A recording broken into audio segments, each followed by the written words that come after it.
إن الحمد لله وسلم على نبينا مصطفى محمد صلى الله عليه وسلم وعلى آله وصحبه أجمعين أما بعد أعوذ بالله من الشيطان الرجيم بسم الله الرحمن الرحيم സൂറത്ത് ത്വാഹ 67-ാമത്തെ ആയത്ത് അല്ലാഹു സുബ്ഹാനഹു വ തആല വിശദീകരിക്കുന്നു ഫഔജസ ഫീ നഫ്സിഹി ആ മൂസ നബിയുടെ അദ്ദേഹത്തിന്റെ മനസ്സിൽ എന്ന് പറഞ്ഞാൽ ഫഔജസ അപ്പോൾ തോന്നി ഫീ നഫ്സിഹി അദ്ദേഹത്തിന്റെ മനസ്സിൽ അതായത് മൂസ നബിയുടെ മനസ്സിൽ തോന്നി ഖൈഫത്തൻ ഒരു തരം പേടി ഭയം മൂസ നബിയുടെ മനസ്സിൽ ഒരു തരം ഭയം തോന്നി കാരണം ഈ സാഹിര്യങ്ങളുടെ വടികളും കയറുകളും ഓടുന്ന പാമ്പുകളായി മാറി ഇങ്ങനെ അവർ പ്രദർശിപ്പിക്കുകയാണ്.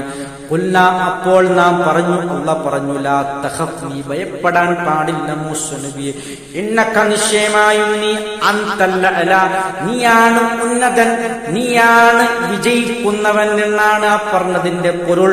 ശേഷം അല്ലാഹ് പറയുന്നു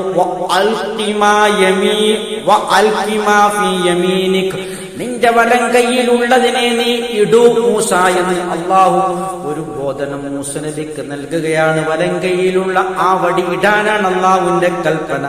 അല്ലാഹ് പറയുന്നു തൽഖഫ് മാസനഉ, തൽഖഫ് അത് വിഴുങ്ങിക്കൊള്ളും, മാസനഉ അവർ ഉണ്ടാക്കിയ അവരുടെ കയറുകളും വടികളും പമ്പാക്കി മാറ്റിയതിന് അതിനെ ഈ പാമ്പ്, താങ്കളുടെ പാമ്പ് വിഴുങ്ങിക്കൊള്ളും.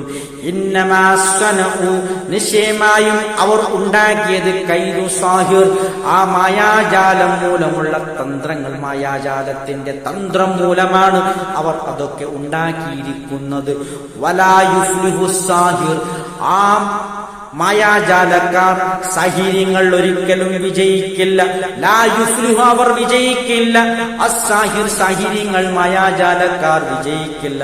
ഹൈസു അതാ, അവർ എവിടേക്ക് വന്നാലും എന്ന് പറഞ്ഞാൽ അവിടെ എവിടെയായിരുന്നാലും അവർക്ക് വിജയമില്ല എന്ന് അല്ലാഹു സുബ്ഹാനഹു വ തആല ഉറപ്പിച്ചു പറയുകയാണ്. മൂസ നബിയുടെ ഭയം മാറ്റാൻ മൂസ നബിയുടെ കയ്യിലുള്ള വടി താഴെയിടാൻ അല്ലാഹു കൽപ്പിക്കുകയാണ്. എന്നിട്ട് മൂസ നബിക്ക് അല്ലാഹ് പറഞ്ഞു കൊടുക്കുകയാണ്, താങ്കളുടെ വടി പമ്പായതിനു ശേഷം അവർ ജനങ്ങളുടെ മുന്നിൽ ജനങ്ങൾക്ക് തോന്നിപ്പിച്ച ആ പാമ്പുകളെ മുഴുവനും ഈ താങ്കളുടെ ഒറിജിനൽ യഥാർത്ഥ പാമ്പ് വിഴുങ്ങുന്നതായിരിക്കും.